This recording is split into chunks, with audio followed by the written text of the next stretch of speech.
안식 후 첫날, 그러니까 일요일이죠. 우리가 주일이라고 이야기하는 날에 벌어진 이야기입니다. 그날 어떤 일이 벌어졌는지 배경을 먼저 살펴볼까요? 28절 보겠습니다. 예수께서 이 말씀을 하시고 예루살렘을 향하여 앞서서 가시더라. 예수님께서 그 앞에 어떤 얘기를 했죠? 문화 이야기를 했습니다. 이제 멀리 가서 왕권을 받아가지고 오겠다. 예수님의 이야기를 그 비유로 말씀을 하는 거죠. 하늘과 땅의 모든 권세를 예수님께서 받아갖고 오시는데, 근데 떠나가 있는 동안에 종들에게 한 문화씩 맡기고 그것을 가지고 장사하라고 이야기를 합니다. 예수님께서 다시 왕권을 가지고 오시는 그 사이에 그 왕권 받고 돌아오는 것을 거부하는 사람들이 있다고 그랬죠. 그래서 그 사람들의 반대가 있음에도 불구하고 그 종들은 자기에게 주어진 사명을 감당하면서 그 왕이 오기를 기다려야 합니다. 왕이 오게 되면 그들이 했던 충성스러운 삶을 가지고 평가를 하시고 그들에게 칭찬도 하시고 상도 주신다. 그러나 왕의 명령을 무시하고 반역하면서 살아갔던 자들에게는 심판이 있을 것이다 라고 말씀을 하신 그 사건을 이야기를 하는 겁니다. 이 말씀을 하시고 그리고 예루살렘을 향하여 앞서서 가시니라. 예수님께서 예루살렘을 향해서 가시는데 어떻게 가셨다고요? 앞서서 가셨다고요. 지금 예루살렘에 가면 어떤 일이 벌어지는데요? 거기에는 고난이 기다리고 있습니다. 십자가의 죽음이 기다리고 있습니다. 자기의 죽음이 눈앞에 있는데 일주일 뒤에는 예수님은 무덤에 들어가셔야 되는데 그 힘든 어려운 사건들을 앞에 두시고 예수님께서는 제자들보다 앞서서 가고 계십니다.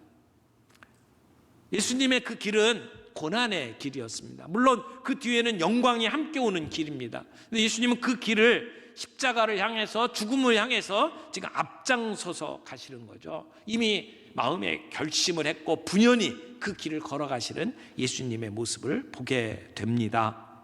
그리고는 예수님께서 이제 제자들을 보내서 그 가시는 행차를 준비하도록 만드는 겁니다. 이 예수님이 들어가시는 지금 오늘의 일들은 일요일에 일어난 일입니다. 그 날을 우리가 종려주일이라고 보통 이야기를 하죠. 오늘 예루살렘에 입성하시는 장면을 세 문장을 가지고 함께 살펴보겠습니다. 첫 번째 문장은 주가 쓰시겠다 하라라고 하는 말씀입니다. 29절 봅니다. 감람원이라 불리는 산 쪽에 있는 벳바게와 베다니에 가까이 가셨을 때에 지리를 설명을 하고 있습니다. 예수님은 감람원이라고 하는 산 쪽에 벳바게와 베다니 쪽에 있었다고 그래요. 감람산은 예루살렘의 동쪽에 있는 산입니다. 그 감람산과 예루살렘 사이에는 기드론 시내가 있고요. 그리고 감람산은 예루살렘 성전보다 더 높은 자리에 있습니다. 그래서 이렇게 내려다보는 장소예요. 거기에 올라가면 예루살렘 시내가 다 보입니다. 이제 성지 답사 갔다 오신 분들은 그 위치에서 대부분 한 번씩 예루살렘 성을 보게 되어 있는데요. 여러분 예수님께서 바로 전에 있던 그 방문지는 여리고였습니다. 여리고부터 시작해서 예루살렘까지는 다 오르막길이에요. 굉장히 높은 길을 따라서 올라가요. 좀 험한 길이라고 그랬죠. 그래서 거기에는 강도들이 많이 출몰하는 지역이고요. 그쪽은 길이 사막과 같은 분위기입니다. 그런데 감람산 딱 올라와 가지고 이제 상대편 예루살렘 쪽을 보게 되면 이제 나무들이 있고 푸른 빛이 보이고 아주 웅장한 예루살렘 성을 보게 되어 있습니다. 그래서 예루살렘 향해서 오던 순례자들은 힘들고 어려운 길을 건너고 그리고 이제 감람산에서 이제부터는 내려가는 길을 이제 가게 되는데 그때부터는 야 이제 다 왔다 이제 이런 생각이 드는 그래서 내가 목적지에 다 왔다. 이제 순례의 길이 끝나고 있다. 이런 생각이 들 수 있는 그러한 이제 모습들을 보게 됩니다. 근데 예수님께서 이 감람산 기슭에 있는 이제 베다니에 머무시다가 제자 둘을 보내셨습니다. 그리고 아무도 타지 않은 나귀 새끼를 데리고 와라라고 명령을 하셨죠. 나귀 새끼를 뭐에 쓰시려고요? 이제 예루살렘에 들어가시는, 예루살렘에 입성하시는데 자가용으로 쓰시려고 이 나귀 새끼를 데려오라고 이야기를 합니다. 30절 보세요. 이르시되 너희는 맞은편 마을로 가라. 이 맞은편 마을은 벳바게 마을입니다. 이 벳바게로 가서 거기 들어가면 아직 아무도 타보지 않은 나귀 새끼가 매여 있는 것을 보리니 풀어 끌고 오라, 이렇게 말씀을 하셨어요. 아무도 타보지 못한 나귀 새끼. 지금부터 예수님의 사역은 우리를 구원하기 위한 정말 고귀한 메시아의 사역입니다. 근데 예수님께서 이제 일주일 뒤에는 한 번도 사용하지 않았던 무덤에 들어가시잖아요. 그것처럼 지금 예수님은 한 번도 타보지 않은 어린 나귀 새끼를 타겠다고 이야기를 하시는 겁니다. 그렇게 우리 주님을 위해서 미리 준비된, 거룩하게 보존된 그러한 나귀를 데려오라고 말씀을 하셨습니다. 그런데 우리 생각 같으면 가서 돈을 주고 나귀를 사와라, 그러면 마음이 편할 텐데 한 번도 타보지 않은 나귀 새끼, 그것도 누구 것인지도 알지 못하는데 가서 풀어가지고 끌고 오라고 말씀을 하셨어요. 아마 제자들의 마음속에 이 의미가 무엇인지를 잘 모른다면 마치 남의 것을 그냥 아무렇게나 가지고 오는 것처럼 생각할 수 있잖아요. 근데 이 당시에는 안가리아라고 하는 어떤 문화적인 그 모습들이 있었는데, 그것은 종교 지도자들이 어떤 일을 위해서 다른 사람들의 것을 사용할 수 있었다고 그래요. 특별히 이런 권리가 랍비들에게도 함께 적용이 되었다고 말을 합니다. 그러니까 큰 일을 위해서 랍비가 이렇게 사용을 할 수 있는 그런 문화적인 배경들이 있었기 때문에 예수님께서는 제자들에게 가서 서스럼 없이 그 나귀를 끌고 오라고, 그리고 왜 끌고 가냐고 물어보면 주께서 쓰시겠다, 이렇게 말을 하라고 가르쳐 주었습니다. 예수님께서는 지금까지는 자기를 표현할 때 늘 인자라고 표현했어요. 사람인 아들자, 사람의 아들. 사람의 아들이라고 자기를 가리켰던 것은 겸손히 섬기는 자로서의 이미지를 보여주시는 거예요. 메시아인데, 하나님이 보내시는 메시아인데 섬기는 자로서의 자기의 모습을 설명하기 위해서 인자라는 표현을 썼어요. 근데 지금은 주께서 쓰시겠다, 그러니까 하나님께서 쓰시겠다, 이런 의미를 가지고 제자들에게 말을 하라고 명령을 하시는 겁니다. 이제부터는 제자들이 자기 자신을 온 세상을 다스리는 왕으로, 메시아로, 주로 이제는 인식해 주기를 바라는 예수님의 바람이 그 안에 담겨져 있었다고 생각을 합니다. 제자들은 그 예수님의 명령에 따라서 가서 나귀 새끼를 끌고 와요. 마치 가나 혼인잔치 때 예수님께서 물로 이렇게 항아리를 채우라 했을 때 영문도 모르고 하라고 하니까 그냥 가서 채웠을 때 물이 포도주로 바뀌는 놀라운 기적을 본 것처럼 지금 이 예수님의 두 제자들은 시키는 대로 가서 한 거예요. 그래서 가서 보니까 나귀가 있었고, 나귀를 끌고 올 때에 주인이 왜 끌고 가냐고 물어볼 때에 주께서 쓰시겠다 하니까 기꺼이 내드리는 그러한 모습을 경험을 하게 된 거죠. 오늘 우리가 때로는 이해 못하는 명령들을 주께서 주실 수 있습니다. 믿음이 필요한 명령들이죠. 우리의 인생을 향해서도 주님께서 내가 쓰시겠다고 말씀을 하실 수도 있어요. 그 주님이 우리의 인생, 우리의 삶에 대해서 내가 쓰겠다고 말씀을 하실 때에 그때 우리는 기꺼이 주님을 위해서 우리가 준비했던 것들을 드릴 수 있는 그러한 마음의 자세가 우리 모두에게 있는지 한번 점검해 보기를 바랍니다. 주께서 쓰시겠다. 우리가 예수님을 믿는데 우리가 믿는 예수님이 어떤 분입니까? 이 세상을 창조하신 주님, 이 세상을 다스리시는 주님, 오늘 우리의 모든 것을 마음대로 쓰실 수 있는 권리를 갖고 계신 주님이 우리의 인생을 향해서 쓰시겠다 할 때 기꺼이 내드릴 수 있는 그러한 마음이 저와 여러분들에게 있기를 바랍니다.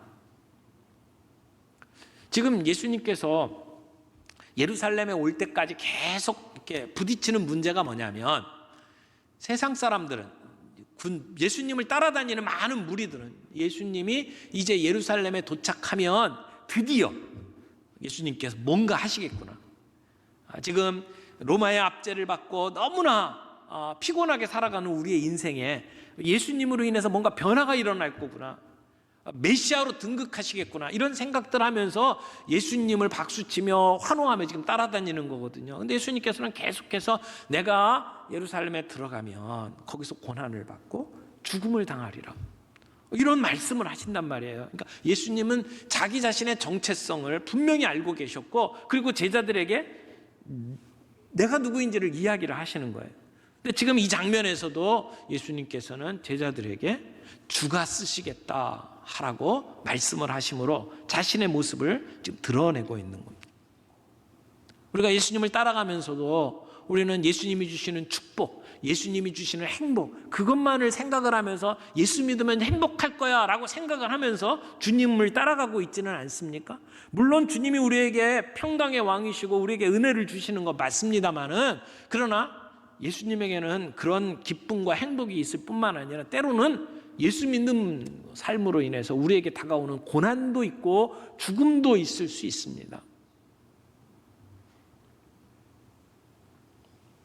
두 번째 생각해 볼 것은 주의 이름으로 오시는 왕이여 라고 하는 구절입니다.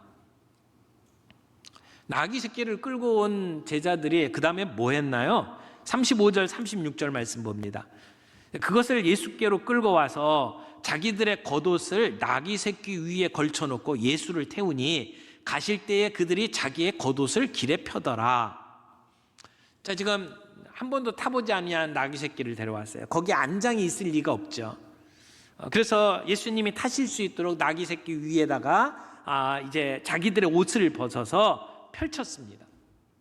자기의 옷을 벗는다라고 하는 것은 일반적으로 왕에 대한 존경의 표시였습니다. 그리고는 예수님을 그 나귀에 태우고 제자들이 그 나귀가 가는 길에다가 자기들의 옷을 벗어서 그 길에 깔았습니다. 오늘 본문에서는 그런 자세한 내용들이 기록이 되어 있지 아니하지만 같은 내용을 다루는 성경 본문을 보게 되면 제자들뿐만 아니라 수많은 사람들이 그 길에 함께 예수님을 맞이했어요. 그리고 종려나무 가지를 꺾고 그것을 흔들면서 호산나 다윗의 자손이여 그렇게 노래를 불렀어요.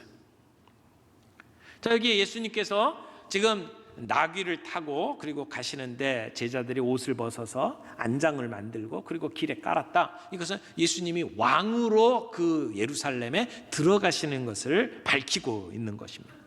비록 세상의 왕처럼 군마 타고 그 뒤에 호위무사 데리고 그리고는 들어가는 그런 위풍당당한 모습은 아니지만 분명히 예수님은 왕으로서 예루살렘에 들어가고 계시는 겁니다.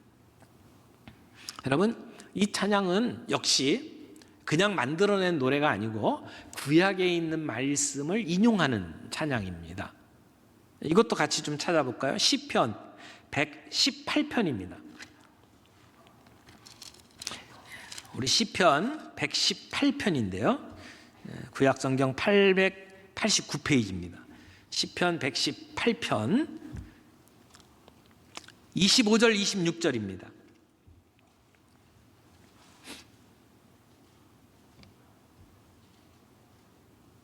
자, 25절 여호와여 구하옵나니 이제 구원하옵소서. 여호와여 우리가 구하옵나니 이제 형통하게 하소서. 여기 이제 구원하소서라고 하는 말이 호산나예요. 그 다음에 26절 말씀 봅니다. 다 같이 읽습니다. 여호와의 이름으로 오는 자가 복이 있으며 우리가 여호와의 집에서 너희를 축복하였도다. 아멘. 여기 여호와의 이름으로 오는 자가 복이 있으며, 여호와의 이름으로 오는 자가 복이 있으며, 여기 이 말씀을 따라서 여기 여호와 대신에 주의 이름으로 이렇게 얘기하는 거예요. 주의 이름으로 오시는 이. 근데 그냥 주의 이름으로 오시는 자라고 얘기하지 않고 왕이라고 표현을 한 거죠.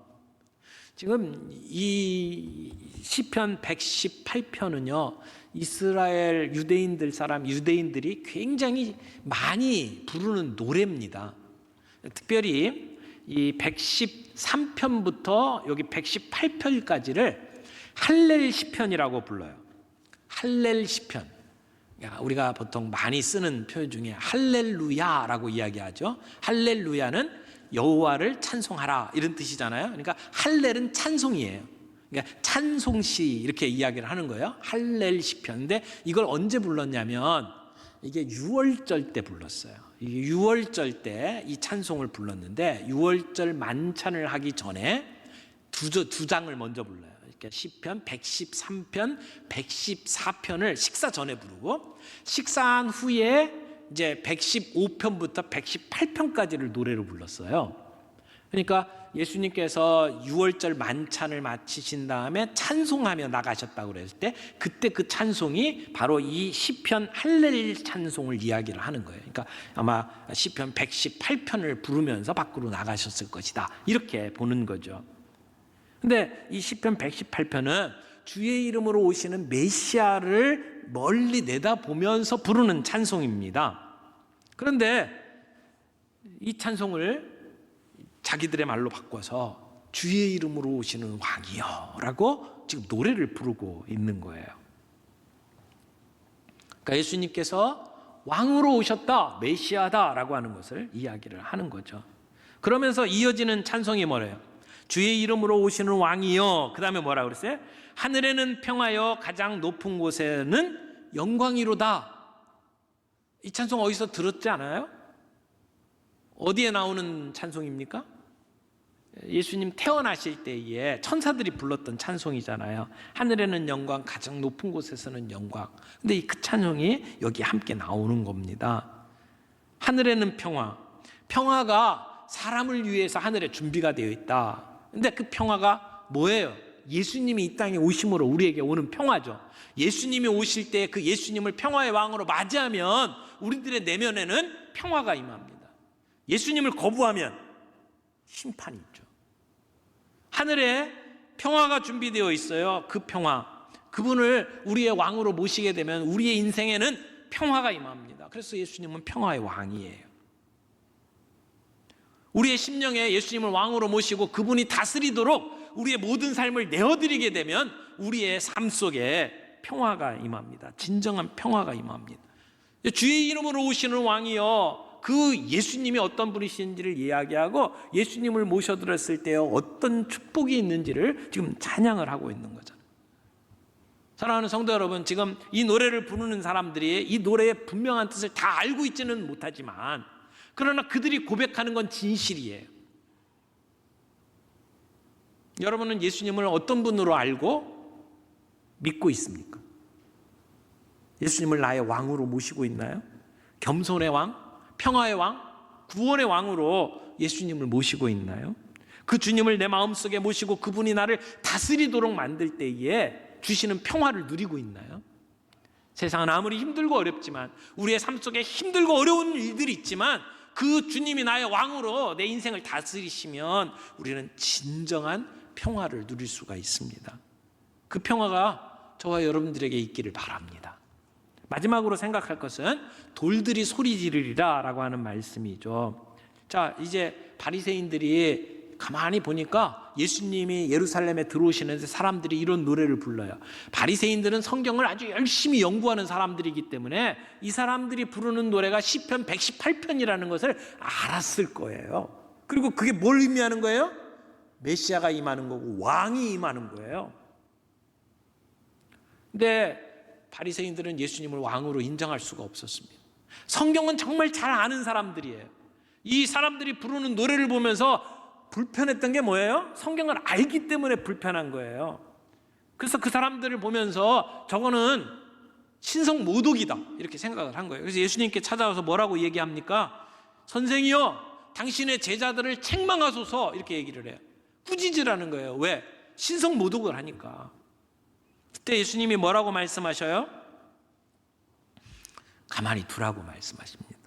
그러면서 하시는 말씀이, 내가 너희에게 말하노니 만일 이 사람들이 잠잠하면 뭐가 소리친다고요? 돌들이 소리치리라.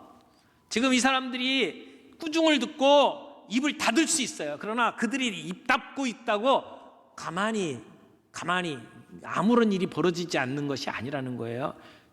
그렇지 않으면 돌들이 소리칠 거다고요. 뭐라고요? 예수님은 왕으로 오셨다. 그렇게 소리칠 거라는 거죠. 그런데 여기 돌들이 소리치리라라고 하는 것은 이것도 역시 구약의 선지자들이 했던 말을 인용한 말이에요. 하박국에, 이건 그냥 들어도 괜찮을 것 같아요. 하박국 2장 11절에 이렇게 하박국이 예언을 합니다. 담에서 돌들이 부르짖고 집에서 들보가 응답하리라, 이런 얘기를 해요. 근데 여기 돌들이 소리친다라고 하는 것은 지금 예수님이 왕이시다라는 걸 막을 방법이 없다라고 하는 의미이기도 하지만, 그러나 그 배경 속에는 또 다른 의미가 있을 수 있어요. 뭐냐면 예수님 바로 뒤에 예루살렘을 보면서 통곡하시거든요. 그리고 결국은 예수님을 맞이하지 않는 자들의 그 최후에 대해서 설명을 하시면서도 이 예루살렘이 망할 것을 얘기를 합니다. 어떻게 망해요? 돌 위에 돌이 하나도 얹혀지지 않은 상태로 망할 거다. 실제로 주 70년에 이 예루살렘 성은 완전히 이렇게 무너집니다. 그때 돌 위에 돌 하나가 남지 않았어요.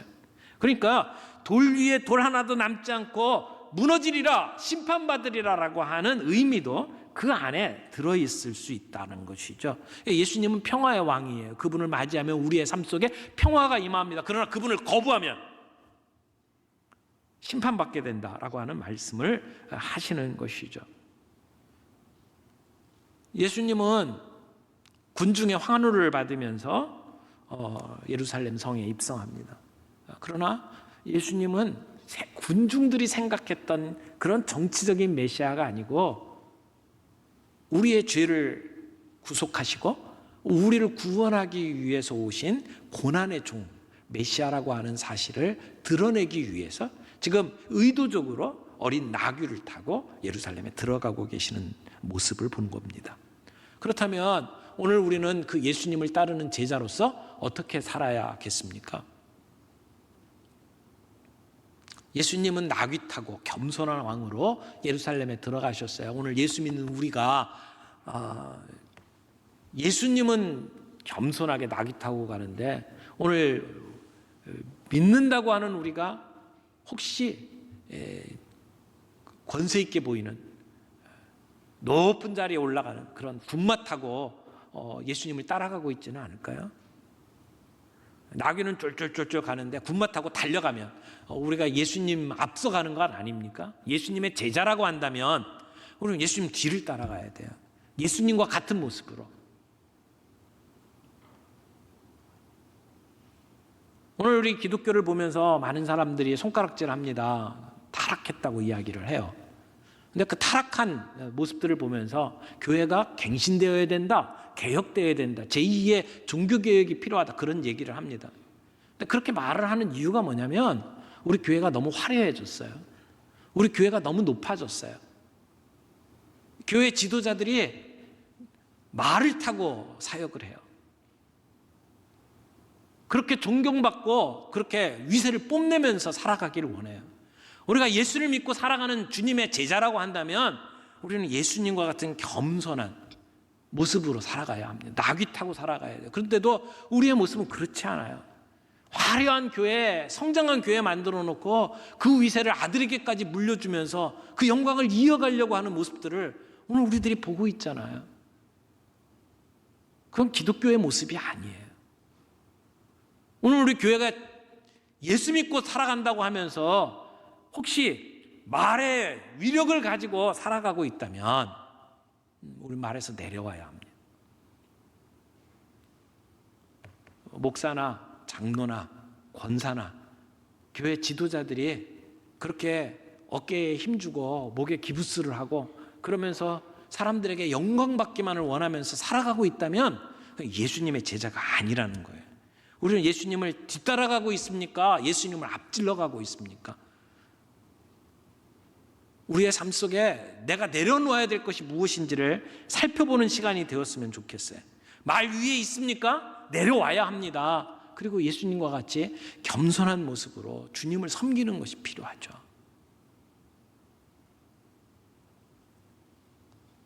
오늘 예수님은 우리의 왕으로 오셨어요. 우리의 옷을 벗어서 주님 앞에 행차를 준비하고 그 주님을 찬양하며 주님을 따라가는 저희들이 되기를 바랍니다. 우리의 입을 통해서 예수님이 우리 가운데 평화의 왕으로 오셨다 우리가 전달하면서 그 예수님의 이름을 드높이며 살아가는 우리의 삶이 되기를 바랍니다. 왕이신 하나님 높임을 받아서 우리의 인생을 통해서 우리의 교회를 통해서 주님의 이름이 높여지는 그러한 우리 개인의 삶, 교회의 모습이 되기를 바랍니다.